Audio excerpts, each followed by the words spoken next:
Morning sun spilled across the rolling hillside overlooking the Sea of Galilee. Thousands came, men and women, children, farmers, fishermen, widows, the sick, the poor. They climbed the path, gathering on the slope. At the center, a young man sat down, Jesus. His disciples settled nearby, forming a quiet circle around him. The crowd pressed in, finding places on the grass and rocks, leaning forward, waiting. And then silence. The hillside fell still. He opened his mouth, and what came next would unsettle the world forever. Jesus looked over the crowd at the broken and forgotten. His voice carried across the hillside. "Blessed are the poor in spirit," he said, "for theirs is the kingdom of heaven." A widow lowered her eyes, listening. A grieving father leaned closer. "Blessed are those who mourn," Jesus continued, "for they shall be comforted." A woman holding her child's hand began to cry. Faces transformed. Hope began to settle on shoulders that had carried nothing but weight. The words landed like rain on dry ground. Around the hillside, people listened, really listened, for the first time in their lives. "Blessed are the meek," Jesus continued, his voice steady, "for they shall inherit the earth." A humble shepherd listened, nodding slowly. "Blessed are those who hunger and thirst for righteousness," he declared, "for they shall be filled." A poor laborer leaned forward, hope rising in his eyes. "Blessed are the peacemakers, they shall be called children of God."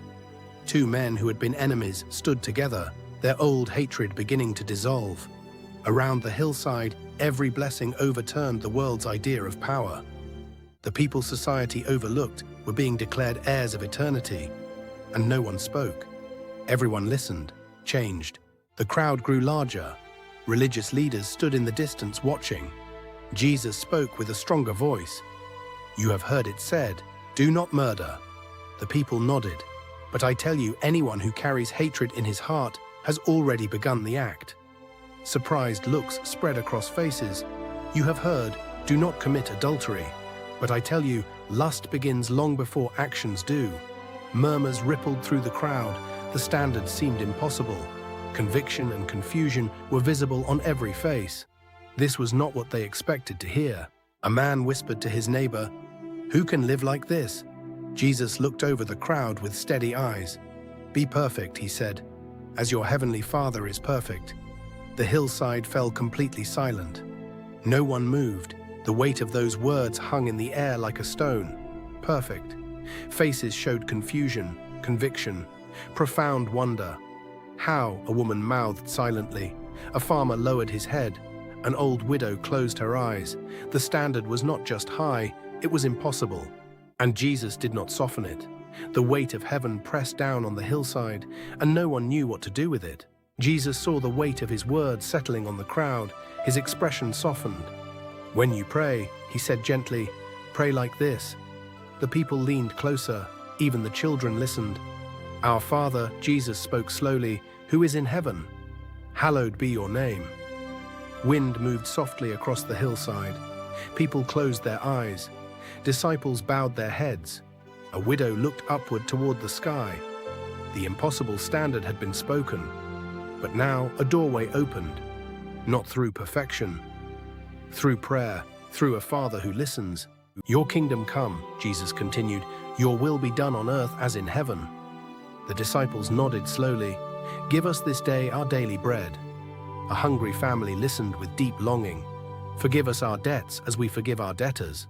A man lowered his head, remembering an old grudge, then looked up with understanding. Jesus rose to his feet. "Which of you, if your son asks for bread, would give him a stone?" Fathers smiled softly, recognizing truth.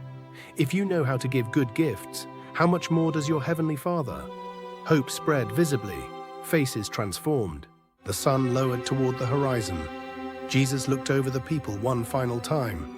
"Everyone who hears these words and puts them into practice," he said, "is like a wise man who built his house upon the rock. Rain fell, wind blew, the waters rose, but the house stood, because its foundation was rock. But everyone who hears these words and does not put them into practice is like a foolish man who built his house on sand. The storm came, the house fell, and great was its fall." The crowd understood, not just hearing, living. The choice was theirs. When Jesus finished, silence. No one moved. They were astonished, not because he quoted authority, because he spoke with it. A young boy watched with wonder. A widow smiled through tears. A fisherman stood quietly, forever changed. Jesus walked down the mountain. His disciples followed. The crowd remained, processing the words. The kingdom he described operated on different power, different values. The invitation was not someday. The invitation was now. The kingdom belongs to those willing to live by heaven's values while standing on earth. Jesus disappeared into the sunset, but the words remained.